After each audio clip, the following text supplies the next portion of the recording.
கர்த்தர் நல்லவர். இந்த 32ஆம் அதிகாரம் ஒரு தனி மனிதனுடைய இருதய வியாகுலங்களை பேசுகிறது. ஒரு தனி மனுஷனுடைய இருதயத்தில் எழும்பக்கூடிய வியாகுலங்கள். அதாவது என்னன்னா, இப்போ பெரிய எதிரி தன்னுடைய மாமாவிடமிருந்து தப்பி விட்டார். தப்பி அடுத்து எங்கே வர்றார் அப்படின்னு பார்த்தீங்கன்னு சொன்னால், வருகிற வழியில் கொஞ்சம் தேவ தூதர்கள் அவங்கள சந்திக்கிறாங்க. இது ரொம்ப ஆச்சரியமாக இருக்குது. தேவ தூதர்கள் யாக்கோபை சந்திக்கிறார்கள். உடனே யாக்கோபுக்கு அந்த தேவதூதர்களை பார்த்த உடனே ஒன்று ஞாபகத்துக்கு வருது. என்ன ஞாபகத்துக்கு வருது? யாக்கோபு தேவதூதர்களை யாக்கோபு ஃபஸ்ட்டு எப்போ சந்திக்கிறார் சொல்லுங்கள்? எப்போ சந்திக்கிறார்? பெத்தேல். ஏன் அங்கே போய் சந்திக்கிறார்னா, அண்ணன் கொல்லணும்னு நினச்சான். அண்ணனுடைய கைக்கு தப்பி விடுவதற்காக அப்பாவும் அம்மாவும் சேர்ந்து அவங்கள அனுப்பி விட்டாங்க. அப்போ போகும்பொழுது அன்று இரவில் தேவதூதர்களை அந்த மனுஷன் சந்தித்தான். அதனால் ஆட்களை பார்த்த உடனே கண்டுபிடிச்சிட்டான் இது தேவதூதர்கள் அப்படின்னு சொல்லி அந்த இடத்துக்கு மக்னாயும்னு பேர் வச்சோம். என்ன சொன்னால்? மக்னாயும்னு பேர் வச்சார். இப்போது தேவன் சொன்ன அந்த வார்த்தைகளெல்லாம் நினைவுக்கு வந்துருச்சு. எதுக்காக தேவதூதர்களை சந்தித்தோம், அன்னைக்கு என்னெல்லாம் சொன்னார்ன்றது நினைவுக்கு வந்துருச்சு. இப்போ உடனே என்ன பண்ணுறார் அப்படின்னாச்சுன்னா, இவர் யாக்கோபை ஏசாவை சந்திக்க வேண்டிய அவசியமே இல்லை. ஆனால் இவர் யோசிக்கிறார், ஏசாவுக்கு பயந்து தானே நான் வந்திருக்கிறேன், எங்கள் மாமாவே என்னை கொல்லணும்னு இவ்வளவு தூரம் விரட்டி வந்துட்டார். ஏசா கேள்விப்பட்டால் நிச்சயமாக என்னை கொல்வதற்கு வருவார். அதனால் நாமளே முந்தி அவன்கிட்ட போய் பேசிடுவோம் அப்படின்னு சொல்லி இப்போ அண்ணன்ட்ட பேசுகிறதுக்கு ஆட்களை அனுப்புகிறார். பாருங்கள், ஒரு மனுஷனுக்குள்ளே பயம் வந்துச்சுன்னா அந்த மனுஷன் என்னெல்லாம் பண்ணுவான்னு பாருங்கள். முதல்ல ஒரு மனுஷனை அனுப்பி விடுகிறான், கொஞ்சம் ஆட்கள் அனுப்புகிறான். இந்த ஆட்களுக்கு ஏசானா யாருன்னே தெரியாது. எல்லாம் யாக்கோபோடு இருந்த நபர்கள், 20 வருஷமாக யாக்கோபு சம்பாதித்த வேலைக்காரர்கள். இப்போ வேலைக்காரன்ட்ட அட்ரஸை சொல்லி அனுப்புகிறான், இந்த இடத்துக்கு போ, இப்படி ஒரு வீடு இருக்கும், அங்கே போய் கேளு ஏசானா யாருன்னு. ஏன்னா அவன் போன இடம் என்னவா? சேயீர் தேசம், ஏதோமும் சீமை. அது பேர் என்னது? ஏதோம். நம்ம ஏதோம்னா என்ன அர்த்தம் அப்படின்னாச்சுன்னா, யாக்கோபுக்கு அந்த சிகப்பு கூழுக்காக களைத்திருந்தார் இல்லையா, அதனால் ஏதோம் என்கிற பேர் உண்டாயிற்று. ஏதோம்னா சிகப்புன்னு அர்த்தம், இரத்த சிகப்புன்னு அர்த்தம். இப்போ அங்கே போய் தன் சகோதரனோடு ஒப்புரவாக விரும்புகிறார். அதனால் தன்னுடைய வேலைக்காரர்களை சொல்லி அனுப்புகிறார், நீங்கள் போய் சொல்லுங்கள் இப்படி யாக்கோபு வர்றாரு. இப்போ அது என்னெல்லாம் சொல்கிறாரு பாருங்கள். யாக்கோபுக்கு இப்போ எருதுகள் இருக்குதான், ஆடு இருக்குதான், மாடு இருக்குதான், ஒட்டகம் இருக்குதான், வேலைக்காரங்க இருக்காங்களாம், வேலைக்காரிகள் இருக்காங்களாம், கழுதைகள் இருக்குதான். எதுக்கு இதெல்லாம் சொல்கிறாரு சொல்லுங்கள்? எதுக்காக இதெல்லாம் சொல்கிறாருன்னு நினைக்கிறீங்க? ஏன்னா ஏசாவின் சொத்து அப்பாவாகிய ஈசாக்கினுடைய சொத்து. ஏசா வச்சிருக்கிறதெல்லாம் யாருடைய சொத்து? அப்பாவாகிய ஈசாக்கினுடைய சொத்து. ஈசாக்கு உயிரோடு இருக்காரா இல்லையான்றது யாக்கோபுக்கு தெரியாது. ஏன்னா 20 வருஷமாக வீட்டை விட்டு தனியாக இருக்கிறார். ஒருவேளை அப்பா இல்லாததுனால தம்பி சொத்துக்காக வந்துடுவானோ அப்படின்னு அண்ணன் நினச்சிடக்கூடாது. அதனால் இவன் என்ன சொல்லி அனுப்புகிறான்னா, இவன் வரும்போது தெரியும் கோலும் கையுமா சும்மா வந்தாராம். சில யூத ஏடுகள் என்ன சொல்கிறாங்க, யூத ரபிமார்கள் என்ன சொல்கிறாங்கன்னா, அவங்க அப்பா ஈசாக்கு யாக்கோபை அனுப்பி விடும்போது கூட கழுதையின் மேலே சாப்பாடு, ட்ரெஸ்ஸு இதெல்லாம் கொடுத்து தான் அனுப்பினாங்களாம்.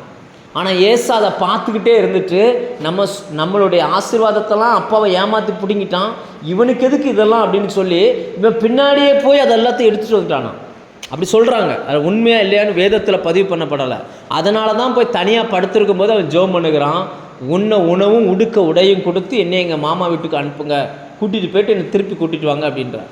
இப்போ இவன் என்ன சொல்கிறான்னா, அண்ணன்ட்ட மறைமுகமாக என்ன சொல்கிறான்னா, உன் சொத்து எனக்கு வேண்டாம், என்கிட்ட நிறைய சொத்துக்கள் இருக்குது, ஆனால் நான் வந்துட்டேன், உன்னால் எனக்கு எந்த பிரச்சனை, உன்கிட்ட இருந்து ஒன்றே ஒன்று தான் தேவை, உங்கள் கண்களை எனக்கு கொஞ்சம் தயவு காட்டுங்க, நான் வாழணும், நானும் பிழைக்கணும், எனக்கும் பொண்டாட்டி பிள்ளைங்க இருக்கிறாங்க, நமக்குள்ள பிரச்சனையே வேண்டாம், கொஞ்சம் நம்ம சமாதானமாக இருப்போம் அப்படின்னு சொல்லி அனுப்புகிறார். போனவர்கள் திரும்பி வருகிறார்கள். திரும்பி வந்து ஒரு செய்தி சொல்லுகிறார்கள். என்ன சொல்கிறாங்கன்னா, ஏசாவும் உம்மை சந்திப்பதற்காய் வருகிறார் அப்படின்னு சொல்லியிருந்தா பிரச்சனை இல்லை. எத்தனை பேரோட வராராம்? சொந்த தம்பியை பார்க்கறதுக்கு 400 பேரோட வராராம். இதை கேட்டால் எப்படி இருக்கும்? நீங்கள் யோசிச்சு பாருங்கள். இவர் போய் இப்போ யாக்கோபு போய் சொல்கிறார், வேலைக்காரங்க போய் சொல்கிறாங்க, நாங்கள் யாக்கோபின் வேலைக்காரர்கள் வந்திருக்கிறோம். எந்த யாக்கோபு? உங்கள் சகோதரனாகிய யாக்கோபு. அவன் இன்னும் உயிரோடவா இருக்கிறான்? ஆமாம், அவர் லாபானிடத்தில் இவ்வளவு நாள் இருந்தார். இப்போ எதுக்கு வந்திருக்கிறான்? எதுக்கு? என்ன சொல்லிவிட்டான்? நிறைய ஆடு மாடு வச்சுருக்காராம், சொத்து வச்சுருக்கிறாராம், வேலைக்காரங்க வச்சுருக்காராம். அதனால் உங்கள் கண்ணில் கொஞ்சம் தயவு மட்டும் வேணுமா? நீங்கள் மட்டும் அவங்களுக்கு கொஞ்சம் தயவு காட்டுவீங்களாம். தயவுன்னு என்னென்னா, சரி பிழைச்சிட்டு போட்டோன்னு கொஞ்சம் விடுங்க, அவரும் பிழைச்சிட்டு போட்டுன்னு விடணுமா அப்படின்னு ஒன்று ஏசா சொல்கிறார், நான் அவனை பார்க்க வாரேன், நீ முன்னாடி போங்க, நாங்கள் ஒரு 400 பேரோட வாரேன்னு சொல்லி. அப்படி இதை கேட்ட உடனே யாக்கோபுக்கு அடி வயிறெல்லாம் கலங்குது. ஏன்னா அண்ணன் பெரிய வேட்டைக்காரன், சிங்கம் புலியெல்லாம் நேருக்கு நேராக வந்து சுடக்கூடிய ஆள். அப்படிப்பட்ட ஒரு ஆள் தன்னை சந்திக்கிறதுக்கு அவன் ஒத்தையாக வந்தாலே டேஞ்சர், கூட 400 பேரோட வர்றான் அப்படின்னொன்னே யாக்கோபினுடைய இருதயமே கலங்குது. என்ன பண்ணுறதுன்னு அங்கே வசனம் எப்படி சொல்லுது பாருங்கள். யாக்கோபு மிகவும் பயந்தான். 9ஆம் வசனம் வாசிங்க. 7ஆம் வசனம் 32:7. யாக்கோபு மிகவும் பயந்தான்னு மட்டும் எழுதலை, ஆவியானவர் எழுதும்போது எழுதுறாரு மிகவும் பயந்தோம், ரொம்ப பயந்துட்டார், வியாகுலப்படுகிறார். வியாகுலன்ற வார்த்தைக்கு என்ன அர்த்தம்னா, என்ன பண்ணுறதுன்னு தெரியாமல் ஒரு மாதிரி பதட்டத்தில் ஏதாவது முடிவு எடுப்பாங்களே, அப்படி ஒரு பதட்டம் அவருக்குள்ளே வருது. என்ன பண்ணுறதுன்னு தெரியலையே, 400 பேரோட வர்றாங்களே, என்ன பண்ணுறது அப்படின்னு சொல்லி உடனே என்ன பண்ணுறாருன்னா, தாங்கிட்ட இருக்கக்கூடிய சொத்தெல்லாம் 2ஆக பிரிக்கிறார். ஆடு மாடு ஒட்டகம் எல்லாத்தையும் 2ஆக பிரிக்கிறார். 2ஆக பிரித்து அங்கே ஒரு இடத்த வச்சுட்டார், இங்கே ஒரு இடத்த வச்சுட்டு உட்காந்துருக்கிறார். ஒருவேளை அவன் வந்து ஒன்றை எடுத்துகிட்டு போனால் கூட ஒன்றாவது மிச்சமாக இருக்கும். ஏன்னா 2 ராஜாக்களின் சொத்து கையில் இருக்குது. அப்போ கொஞ்ச நேரம் போய் உட்கார்றார், யோசிக்கிறார், நடக்கிறார். அவங்க மனைவியெல்லாம் பிள்ளைகள்லாம் கேட்குறாங்க, ஏன்பா அதான் நம்ம லாபான் போயிட்டாரே, சந்தோஷமாக இருக்க வேண்டியதானே. உடனே யாக்கோபு சொல்கிறார், லாபானை பார்க்கலும் 10 மடங்கு டேஞ்சர் ஏசா. அவன் வந்துட்டானா நம்மளை அழிச்சிருவான். அவனுடைய சொத்துக்களெல்லாம் அப்பா கிட்டேருந்து நான் அப்படி வாங்கிட்டேன்னு சொல்லி அவன் கோவத்தில் இருக்கிறான். வர்றவன் தனியாக வராமல் 400 பேரோடு சேர்ந்து வர்றான். நீங்கள் யோசிச்சு பாருங்கள், வாரான்னு சொல்ல தான் செஞ்சுருக்காரு. அந்த ஒரு செய்தி யாக்கோபினுடைய இருதயத்தை அப்படியே கலங்க பண்ணுது. அடுத்து கொஞ்ச நேரம் யோசிக்கிறார், இல்லை இது சரி வர அப்படின்னு வேலைக்காரங்களை கூப்பிட்றாரு, இங்கே வாங்க, ஒரு 200 வெள்ளாடு, 200 வெள்ளாட்டு கடா, 200 செம்பரி ஆடு, 200 செம்பரி ஆட்டு கடா, அப்புறம் 30 பால் கொடுக்குற ஒட்டகம், அந்த ஒட்டகத்தின் குட்டி, அப்புறம் கழுதை ஒரு 20 கழுதை, அப்புறம் கழுதை குட்டி, இது எல்லாத்தையும் அனுப்பி கொஞ்சம் வேலைக்காரங்களை முன்னாடி அனுப்புகிறார். நீங்கள் போய் சொல்லுங்கள், எழுத்தாளர் வரும்போது இது யாருடையது, எங்கே போகிறீங்கன்னு கேட்பாங்க.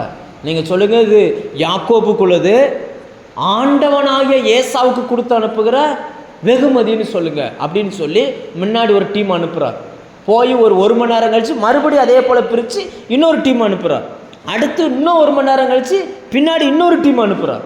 இப்படி அனுப்பி விடுறார். ஏன்னா யாக்கோபு நினைக்கிறாரு, எதையாவது ஒன்று கொடுத்து கொஞ்சம் சமாதானப்படுத்திட்டா என் ஜீவன் தப்பிடும் அப்படின்னு சொல்லி இவர் நினைக்கிறார். இப்போ இவங்கெல்லாம் போயிட்டாங்க, இப்போ ஆடு மாடு ஒட்டகம்லாம் போயிடுச்சு, இங்கே இருக்கிறது கொஞ்சம் தான் இருக்குது. ஆனாலும் யாக்கோபுக்கு சமாதானம் இல்லை. யாக்கோபு பாளையத்தில் தங்கினான் அப்படின்றது, அப்படியே போய் வீட்டில் தங்கிட்டார். ஆனாலும் தூக்கம் வர மாட்டேங்குது, அப்படியே தடுமாறுகிறார், இருக்கிறார். இங்கே பாருங்கள், ஒரு ஆபத்தான ஒரு செய்தி ஒரு மனுஷனுடைய இருதயத்தை அப்படியே உடைச்சிடும். நமக்கு தெரியும், நம்மளுடைய பாஸ்டர் ஜீவன்குமார் அவங்களுடைய அக்கா சில வருடங்களுக்கு கழித்து வந்தாங்க. வந்து அவங்க பேசிக்கிட்டு இருந்தாங்களாம். சில காரியங்களை பேசின அந்த சம்பவம் அவருடைய இருதயத்தை அப்படியே உடைச்சிருச்சு. அவர் யோசிக்கிறார், அப்படியே உட்காந்துக்கிட்டே இருக்கிறார். யோசிக்க யோசிக்க யோசிக்க அந்த இருதயமும் மூளையும் அப்படி ஒன்றா கனெக்ட் ஆகி அப்படியே சோர்ந்து கடைசியில் அவரை பிட்ஸு வரைக்கும் கொண்டு போயிடுச்சு. அன்னைக்கு போன பிரச்சனை இன்னைக்கு வரைக்கும் சரியாகும். சில ஆபத்தான விஷயங்களை கேள்விப்படும் பொழுது நமக்கு தூக்கம் வராது, என்ன பண்ணுறோன்னு தெரியாது, என்ன செய்கிறோன்னு அந்த மாதிரியான ஒரு பதட்டமான ஒரு சூழ்நிலையில் யாக்கோபுக்கு இப்போ என்ன செய்கிறதுன்னு தெரியல. அவர் பார்க்குறார், சொத்தெல்லாம் போயிடுச்சு, அங்கே போயிடுச்சு. ஒருவேளை இப்போ மீதி இருக்கிறது யார்? மனைவி இருக்காங்க, பிள்ளைங்க இருக்கிறாங்க, கையில் கொஞ்சம் தான் இருக்குது. ஒன்று செய்வோம் அப்படின்னு சொல்லி அவங்க போகிற வழியில் ஒரு ஆறு தாண்டி தான் அவங்க போகணும். யாப்போக் அப்படின்னு அந்த பேர். அங்கே கடத்திட்டு போய் அவங்கள தங்க வச்சாச்சு. இப்போ பிள்ளைகள்லாம் அங்கே இருக்காங்க, மனைவி அங்கே இருக்கிறாங்க, எல்லாத்தையும் தங்க வச்சாச்சு. இப்போ தனி ஒரு மனிதனாய் யாக்கோபு பிந்தி தனித்திருந்தான். எப்படி இருந்தாராம்? ஒரு ராத்திரி எல்லாரையும் கொண்டு போய் வச்சுட்டு நீங்கள் தூங்குங்க, நான் கொஞ்ச நேரம் ஜோம் பண்ணிட்டு வரேன்னு வந்துட்டார். ஜோமன் ராத்திரி நேரம் எப்படி இருக்கும்? முன்னாடி போன ஆடு மாடு 20 வருஷம் உழைப்பு முன்னாடி போயிருக்குது. அது திரும்ப வருமானு தெரியாது. பத்தாவதுக்கு பிள்ளைங்க, இவன் வந்தாம்னா நம்மளை கொள்ளுவானா பிள்ளையை கொள்ளுவானா என்ன செய்வான்னு தெரியாது. யாக்கோபினுடைய இருதயம் அப்படியே பதட்டமாகுது, என்ன பண்ணுறதுன்னு தெரியலை. எல்லாத்தையும் அக்கறைப்படுத்திட்டு தனித்து இருக்கும் பொழுது ஒரு நபரை சந்திக்கிறான். இதுதான் ரொம்ப முக்கியமானது. அவன் பிந்தி தனித்து இருக்கும் பொழுது ஒரு புருஷன் அவருடனே போராடினான். அப்படிதான் சொல்லுது வசனம். 24 வசனம் வாசிங்க. யாக்கோபு பிந்தி தனித்திருந்தான், ஒரு புருஷன் பொழுது விடியும் அளவும் அவனுடனே. போதும், என்ன நடந்திருக்கும்? எல்லாரும் வேலைக்காரங்க போயிட்டாங்க, மனைவி பிள்ளைங்க போயிட்டாங்க, தனியாக யாக்கோபு மட்டும் இருக்கிறார். அப்போ ஒரு மனுஷன் என்ன பண்ணுறாராம், யாக்கோபு வந்து போராடுகிறான். போராடுறாருன்னா என்ன, எப்படி போராடி இருப்பாங்க? கத்தி எடுத்து சண்டை போட்டிருப்பாங்களா? போராடுறதுன்னா கம்பு வச்சு சண்டை போட்டிருப்பாங்களா? ஆங்கில பைப்பில் ரெஸ்லிங் அப்படின்னு போட்டிருக்காங்க. அப்படின்னா என்ன, அதுக்கு என்ன அர்த்தம்? மூல பாஷையில் அதை எப்படி போட்டிருக்காங்கன்னா, யாக்கோபுக்கு இப்போ என்ன செய்கிறதுன்னு தெரியலை. மனைவி பிள்ளைகள் அக்கறைப்படுத்தியாச்சு, சொத்துக்களை அனுப்பியாச்சு. அவன் வந்து நம்மளை கொல்றதை விட நமக்கு எங்கே போகிறதுன்னு தெரியாமல், என்ன செய்கிறதுன்னு தெரியாமல் இப்படி யாக்கோபு போய்கிட்டே இருந்தாராம். போகிற வழியில் ஒருத்தர் இப்படி 2 கையும் விரித்த வாக்கில் அப்படி போகிற ஆளை இப்படி தடுத்தாராம். இப்படி தடுக்கிறார். தடுத்த உடனே இப்போ யாக்கோபு பார்க்குறார், என்கிட்ட வேலைக்காரங்களும் இல்லை, என் குடும்பத்தில் உள்ளவங்களும் இல்லை, யாரும் இல்லை, நான் மட்டும்தான் இருக்கிறேன். என்னை சந்திப்பதற்கு ஒரு மனிதன் வந்திருக்கிறார். அவர் 2 கையும் இப்படி விரிச்சிருக்கிறார். 2 கையும் என்ன பண்ணியிருக்காரு, இப்படி விரிச்ச வாக்கில் அவனை தடுக்கிறார். போதும், இதுக்கு மேலே நீ எங்கேயும் போக வேண்டாம், உன் மனைவி பிள்ளைங்க அங்கே இருக்கிறாங்க, உன் சொத்துக்கள் அங்கே இருக்குது, உன்னை சகோதரன் பார்க்க வரான், நீ அந்த பக்கம் போகிறதுக்கு பதிலாக எதிர் திசையில் போய்கிட்டு இருக்குன்னு சொல்லி இப்படி கையை வச்ச உடனே யாக்கோபினுடைய கண்கள் இப்போ கரங்களை விரித்திருக்கிற அந்த மனுஷனை பார்க்கிறது. பார்க்கும்போதே இந்த யாக்கோபினுடைய அந்த கண்ணு அந்த ஆளுடைய கண்ணை பார்க்குது. யாக்கோபினுடைய இருதயத்தில் இருக்கக்கூடிய அந்த எண்ணங்கள் கொஞ்சம் கொஞ்சமாக மாற ஆரம்பிக்குது. உடனே ஓடி போய் என்ன பண்ணிட்டாராம், அந்த மனிதனை கட்டி கொண்டான். ஒரு கையினால் கழுத்தையும் ஒரு கையினால் அவரை அனைத்தும் இப்படி கட்டி கொண்டான். அதைத்தான் பைபிள் சொல்லுகிறது, போராடினான். என்ன பண்ணானா, அவரை விடவே இல்லை, அப்படியே கட்டி பிடிக்கிறான். அவரை கட்டி பிடிக்க இருதயத்தில் இருக்கிற பாரமெல்லாம் குறையுது. நல்லா புரிஞ்சுக்கோங்க, சில நேரங்களில் மனசில் இருக்கிற கவலையை சொல்லணும்னு ஒரு ஆளை தேடுவோம். அந்த ஆள் கூட சிலருக்கு கொடுக்கப்பட மாட்டார்கள். சிலருடைய வாழ்க்கையில் என் இருதயத்தில் இருக்கிற எண்ணத்தை புரிஞ்சுக்கிறது கூட ஒரு ஆள் இல்லைன்னு சொல்லக்கூடிய நிறைய பேர் இருக்கிறாங்க. அப்போ அவரை போய் அப்படி கட்டி பிடிச்ச உடனே இவருக்கு தெரிஞ்சிருச்சு, இவரால் என்னை ஆசீர்வதிக்க முடியும் அப்படின்னு சொல்லிட்டு அவரை கட்டி பிடிக்கிறான். நேரம் போயிட்டே இருக்குது. இவர் விடுன்னு சொன்னால் விடவே மாட்டார். இவர் சொல்கிறார், பொழுது விடியுதுப்பா, என்னை விட்டுரு அப்படின்னாலும் விட மாட்டார். அப்போ இவர் சொல்கிறாரு, என்னை நீர் ஆசீர்வதியும். என்ன செய்யணுமா சொல்லுங்க, என்னை. ஏன்னா இவர்கிட்ட 2 ராஜாக்களின் சொத்து இருக்குது, இனி ஆசீர்வதிக்க என்ன இருக்குது, எல்லாமே இருக்குது. ஆனாலும் இவருக்கு தெரியும், யாக்கோபுக்கு தெரியும், அவைகள் என்னை காப்பாற்றாது, ஆனால் இவர் பேசுகிற ஒரு வார்த்தை என்னை காப்பாற்றும் அப்படின்னு சொல்லி என்னை ஆசீர்வதியும் அப்படின்னு கேட்குறார். அதுதான் நமக்கு சொல்லப்பட்டிருக்கிற சுவிசேஷம். 2 கரங்களை விரித்தவராக இருக்கிற இயேசுவை ஒரு மனுஷன் பார்த்து தன்னுடைய இருதயத்தில் இருக்கிற குறைகளையும் தன் இருதயத்தில் இருக்கிற பாரங்களையும் எங்கே இறக்கி வைக்க முடியும்னா 2 கரங்களையும் விரித்தவராக இருக்கிற இயேசுவின் இடத்துல வந்து தான் இறக்கி வைக்க முடியும். அப்படி இறக்கி வைக்கும் பொழுது கர்த்தருடைய ஆசீர்வாதம், அவர் உங்களை ப்ளஸ் பண்ணார்னா உங்கள் இருதயத்தில் இருக்கிற எல்லா பாரமும் வெளியில் போயிடும். அப்போது இவர் இப்போ அந்த மனுஷன் கேட்குறார், கர்த்தர் கேட்குறார், ஆபிரகாம் அந்த யாக்கோபை பார்த்து கேட்குறார், உன் பேர் என்னன்னு. என்ன கேட்குறாரு? நீங்கள் யோசிச்சு பாருங்கள். ஆண்டவருக்கு தெரியுமா தெரியாதா இவருடைய பேர்? தெரியும். பிறக்கிறதுக்கு முன்னாடியே பேர் வைக்கப்பட்ட மனிதர்களில் இவரும் ஒருவர். அப்போ ஆண்டவர் தான் பேர் வச்சார் யாக்கோபுன்னு சொல்லி. இப்போ கேட்குறார், உன் பேர் என்ன? அவர் சொல்கிறார், என் பேர் யாக்கோபு அப்படின்றார். அப்படின்னா என்ன அர்த்தம்? குதிங்காலை பிடிக்கிறவன்.